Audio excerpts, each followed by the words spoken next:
Hello दोस्तों, ये कहानी पूरी तरह से काल्पनिक है, तो इसे अपने दिल, गुर्दों या फेफड़ों पे ना लें और इन्जॉय करें।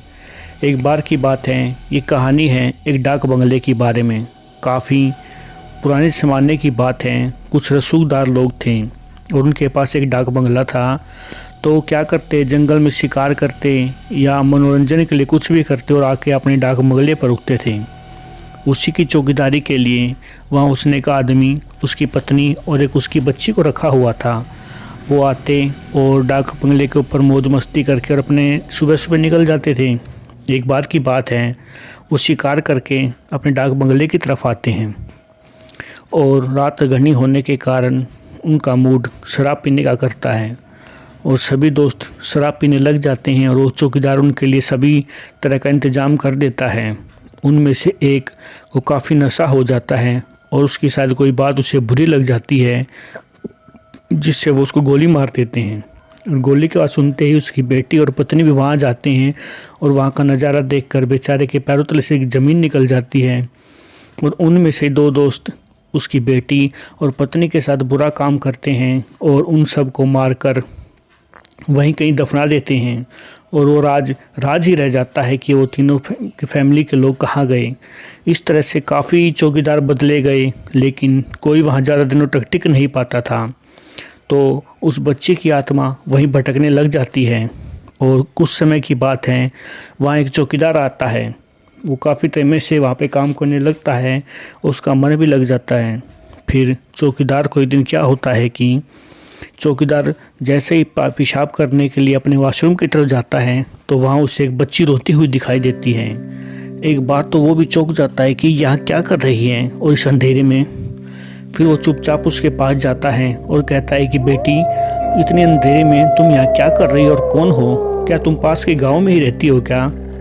तब वह कहती है कि नहीं काका, मैं यहाँ पे जो चौकीदार मारा गया था, मैं उसकी बेटी हूँ और इस यहाँ के जो मालिक थे उन्होंने मेरे पिता को गोली मार दी और मेरी माँ और मेरे साथ गलत काम करके मुझे भी यहाँ दफना दिया।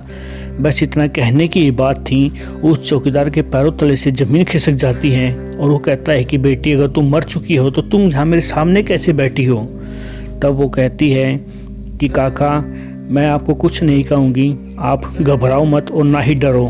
मैं जो कहती हूँ सिर्फ वही करते जाओ। वो चौकीदार उसकी सारी बातें सुनता है और देखता है। तो चौकीदार क्या करता है कि जो लाशें तो मिल जाती हैं उसको, कंकाल वगैरह जो कुछ बचा हुआ था, उनकी अच्छे तरीके से पूजा वगैरह कर देता है। लेकिन उसकी बेटी की नहीं करता, कहती कि मुझे इनसे बदला लेना है।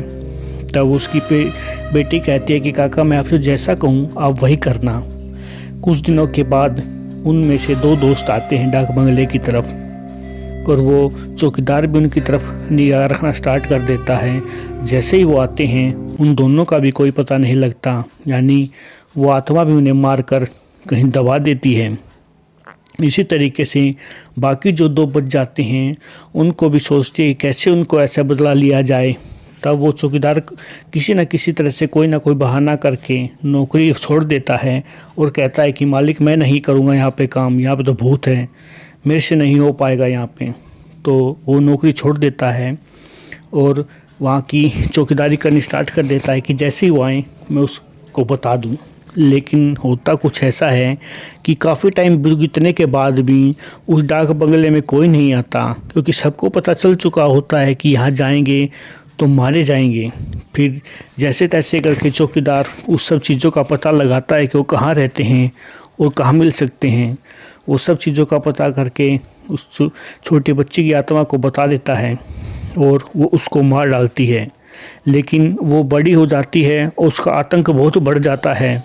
इस तरीके से चौकीदार कहता है कि ऐसे तो ये सबके गाँव वालों को, डाक मोहल्ले में किसी को ज़िंदा नहीं छोड़ेगी। तो वह चौकीदार क्या करता है, उस बेटी का भी कंकाल निकालता है और अंतिम संस्कार करके विधिपूर्ण से पूजा करवा देता है, जिससे उसकी भी आत्मा को शांति मिल जाती है और वो भी ये संसार छोड़कर अपने उसी लोक में चली जाती है। तो इस तरीके से उसका भी आतंक ख़त्म हो जाता है और अपना बदला भी पूरा कर लेती है।